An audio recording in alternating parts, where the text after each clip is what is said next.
یہ دیکھو نا ابھی تو وہ کیا اقبال نے کہا لڑکیاں پڑھ رہی ہیں انگریزی، قوم نے ڈھونڈ لی فلاح کی راہ. ہیں جی یہ ڈرامہ دکھائے گا کیا سین، پردہ اٹھنے کی منتظر ہے نگاہ. ہم جب کہتے تھے کہ اوئے حضرت جنید بغدادی سے کسی نے پوچھا نا کہ جناب بتائیں ایک عورت مرد سے تعلیم حاصل کر سکتی ہے، تو حضرت جنید بغدادی نے فرمایا بھئی پڑھنے والی رابعہ بصری ہو، پڑھانے والا بایزید بستامی ہو، جو کچھ پڑھا جا رہا ہو وہ کلام اللہ ہو، اور جہاں پڑھایا جا رہا ہو بیت اللہ ہو، تب بھی جائز نہیں ہے. لیکن قوم کہتی تھی یہ مولوی بڑے شدت پسند ہے. میں نے کہا تم نے کیا لیا اس تعلیم سے؟ یہ حوریان مغربی دل و نظر کا حجاب. اقبال کہتا ہے یہ مغربی حوریان جنہوں نے تمہیں بڑا سارا کچھ دکھایا بنا سوار کر، کیا دیا انہوں نے؟ ایک شخص کے موبائل سے ہیں جی ہزاروں عزتیں تار تار ہوئی ہیں، ایک شخص کے موبائل سے. اقبال نے کہا یہ ڈرامہ دکھائے گا کیا سین، پردہ اٹھنے کی منتظر ہے نگاہ. ایک پردہ اٹھائے تو دیکھو تمہارا بنا کیا ہے.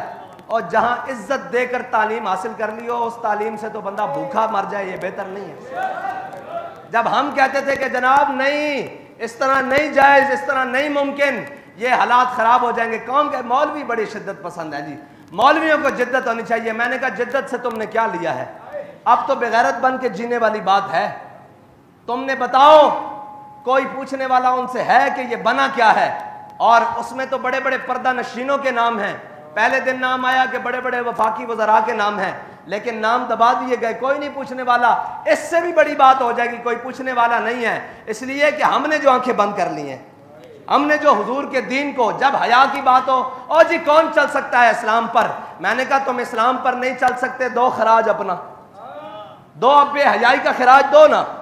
ایک شہر کی ایک یونیورسٹی سے یہ تعداد نکلی ہے، اور تم مجھے بتاؤ ہم جب پیٹ پیٹ کے مرتے ہیں نا کہ دین دین دین، ہمیں یہ سمجھ آ جاتی ہے کہ قوم بھی کوئی مستحق نہیں ہے دین کی، اور قوم کا بھی کوئی دل نہیں مانتا دین کے. اگر قوم کا دین دیکھنا ہو تو ان کی شادیوں میں چلے جاؤ.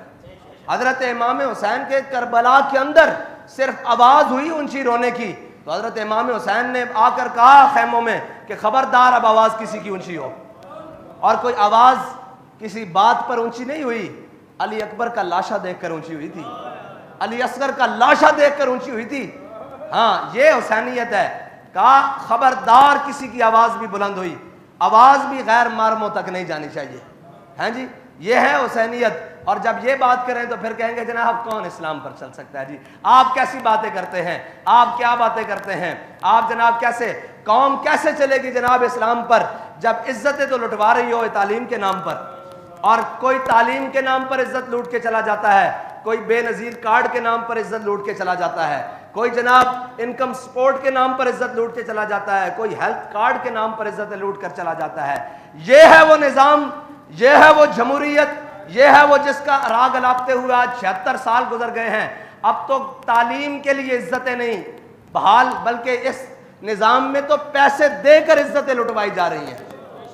ہاں جی ایک تعلیم یہ ہے کہ مفت حاصل ہو رہی ہو، ایک ہے کہ پیسے دے کے ایک ایک سیمسٹر کے، اور ایک ایک جناب وہ جو ہیں سسٹم کے، اور ایک ایک MBA اور جو بھی ان کی تعلیمی نظام ہیں، ایک ایک سال پورا کرنے کے لیے لاکھوں کی فیس دے کر عزتیں لٹوائی جا رہی ہیں. یہ نظام تعلیم دیا. وہ تو لارڈ میکالے جب اس بر صغیر میں آیا تھا تو اس نے آ کر کہا تھا کہ میں واپس جا کر تقریر کی، اس نے کہا تم اس قوم کو شکست نہیں دے سکتے. اس نظام کو چھوڑ کر ہم نے یہ نظام اپنایا ہے. ہاں صاف سن گیا ہے قوم کو بھی، ہاں سب کو، اس لیے کہ حضور کے دین کو جو کمر کی ہے، قرآن کو پیچھے چھوڑ کر یہ تعلیم جدت کے نام پر آئی تھی. تو پھر اس طرح ہی ہونا تھا نا. اگر قرآن کو پڑھا ہوتا تو پھر اس طرح تو نہیں ہو سکتا تھا نا. اگر قرآن کا نظام ہوتا، قرآن کی تعلیم ہوتی، پھر تو اس طرح نہیں ہو سکتا تھا نا. پھر تو حیا اور محبت کا درس ہونا تھا، پھر تو وفا و عشق کا درس ہونا تھا. لیکن یہاں تو عزت تاراج کر کے، سارا کچھ تاراج کر کے. اور میرے آقا مولا صلی اللہ علیہ وسلم قرون اولیٰ کا زمانہ ہے، جہاں بابا جی احتیاط سے بات کرتے ہوئے کہتے تھے کہ جب مدینہ پاک میں زلزلہ آیا نا تو حضرت عمر نے اگلے دن تقریر کی، فرمایا ما ھذا ما حدثتم. اس کے بعد حضرت بابا جی فرمایا کرتے تھے کہ صحابہ کرام نے کیا کیا ہوگا؟ اتنا ہی کیا ہوگا نا کہ کوئی نماز بغیر مسواک کیے پڑھا دی جاتی ہوگی، پڑھا دی گئی ہوگی یا پڑھ لی گئی ہوگی. یہی ہوا ہوگا نا، اتنا پاک دور. لیکن میرے آقا و مولا صلی اللہ تعالیٰ علیہ وسلم کی ظاہری حیات میں مسجد نبوی کے 2 دروازے تھے، ایک سے مرد داخل ہوتے تھے اور ایک سے عورتیں داخل ہوتی تھی. جب میرے آقا و مولا صلی اللہ علیہ وسلم کے ظاہری حیات کے بعد جب مسجدوں میں عورتیں آنا بند ہو گئی تو حضرت عبداللہ بن عمر سے کسی نے کہا کہ آپ اس دروازے سے کیوں نہیں داخل ہوتے؟ کہا میرے آقا و مولا صلی اللہ تعالیٰ علیہ وسلم نے منع فرمایا تھا. کہا اب عورتیں تو نہیں آتی؟ کہا حضور نے جو منع کر دیا تھا میں نے اس دروازے سے اندر نہیں جانا. یہ اس قرون اولیٰ کی دور کی بات کر رہا ہوں. اس دور میں بھی حضور نے فرمایا تمہاری نماز تمہارے گھر کے پچھلے کمرے میں زیادہ قبولیت ہے. یار فرض نماز اگر عورت کی پچھلے کمرے میں زیادہ قبولیت ہے، اور مجھے یہ بتاؤ کہ یہ کون سی تعلیم ہے جو عزت کو تاراج کر کے حاصل کی جائے، جو عزت اور غیرت کی جنازے نکال کر دیے جائیں اور بس نبکی ہے اب ہر حال پر، اور پتہ نہیں کس دن قوم کی آنکھیں کھلیں گی. یہ بات آج کی ہے، کل چپ ہو جائیں گے، پرسوں پھر ایک نیا تماشا ہوگا، ترسوں پھر چپ کر دیا جائے گا. یہ جناب اسی طرح چلتے رہیں گے اور صرف اتنا خیال ہوگا کہ چلو جی کوئی بات نہیں، یہ کسی کی بیٹی ہے نا، ہماری نہیں.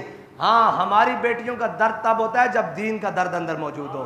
ملت کا درد تب موجود ہوتا ہے جب دین کا درد اندر موجود ہو. جب یہ احساس ہی نہ ہو کہ تو اپنے اپنے کماؤ، اپنے اپنے کھاؤ، اپنی اپنی دولت کے پیچھے پڑے رہو، تو پھر یہ احساس تو ختم ہو جائے گا. یہ احساس تو پھر زندہ نہیں رہے گا کہ ہم نے کس طرح کیا کیا کرنا ہے.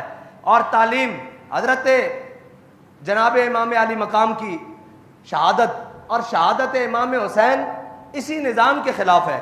یہ جو نظام آج پوری دنیا پر رائج ہے، استبداد کا نظام، جہل کا نظام، وہ اندھیرا ہی بلا تھا کہ قدم راہ پر تھے، روشنی لائی ہے منزل سے بہت دور.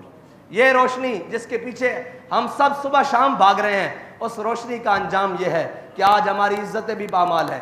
تعلیم کے نام پر، صحت کے نام پر اور جناب سارے نام پر. اللہ تعالیٰ ہمیں حضور کے دین کے ساتھ وفا کرنے کی توفیق دے اور سنت حسینی کو زندہ کرتے ہوئے دین کے ساتھ کھڑے ہونے کی توفیق دے. اور ہم تو بڑے بڑے دینداروں کی شادیوں میں بھی گئے ہیں، بڑے بڑے دینداروں کے پروگراموں میں بھی گئے ہیں، بڑے بڑے دینداروں کے ان معاملات میں بھی گئے ہیں. ہمیں تو دین کی دال بھی نظر نہیں آئی. یہ دین کا لبادہ اوڑھ کر اور جناب دین کی وہ ساری باتیں کر کر ہمیں تو دین، ہم نے جب شادیاں دیکھی تو ہمارا سر شرم سے جھک گیا کہ یار یہ دیندار ہیں، یہ وہ لوگ ہیں جو کہتے ہیں آ کر جناب ہم دیندار ہیں اور ہمارے دین کے دعوے ہیں. دین اس طرح نہیں آئے گا. دین کو تو پہلے اپنی ذات سے لے کر آخر تک عمل کرنا پڑے گا. اور کیا کہتا ہے دین سوختر اندر طلب. اقبال کہتا ہے کہ دین کو پانا ہے تو حضرت جناب ابوبکر جیسی پہلے تڑپ پیدا کر، اور جناب فاروق اعظم جیسی غیرت پیدا کر، اور جناب عثمان غنی جیسی حیا پیدا کر، اور جناب مولا کائنات جیسی شجاعت پیدا کر. یہ ساری چیزوں سے دور دوڑ کر ہم کیسے جانیں گے کہ جناب دین آئے گا؟ ہمیں دین کے لیے سب سے پہلے خود ذاتی طور پر دین پر عمل کرنا پڑے گا، جھوٹ چھوڑنا پڑے گا، بے حیائی. اور بے حیائی حضرت شیخ نبہان آپ کی قبر پر جب عرب اسرائیل جنگ ہوئی نا تو بابا جی نے سنایا تھا بھی آپ کی قبر پر ایک مراقبہ کرنے گئے عالم، انہوں نے حضرت نبہان، علامہ نبہان کی قبر پر مراقبہ کیا. انہوں نے کہا حضرت علامہ نبہان یہ حضرت جناب خالد بن ولید کی قبر پر مراقبہ کرنے گئے جب عرب اسرائیل جنگ ہوئی. تو حضرت علامہ نبہان جب حضرت خالد بن ولید کی جنگ پر مراقبہ کیا نا، کہا آپ سیف من سیوف اللہ ہیں، آپ اللہ تعالیٰ کی تلوار ہیں، آپ خالد ابن ولید ہیں. آپ یہ بتائیں کہ اسرائیل اتنا سا ہے، اتنا سا اسرائیل ہے اور اتنا بڑا عرب ہے، اس اسرائیل نے عرب کو کیسے شکست دی ہے؟ کیوں نہیں عربوں کو فتح ہو رہی؟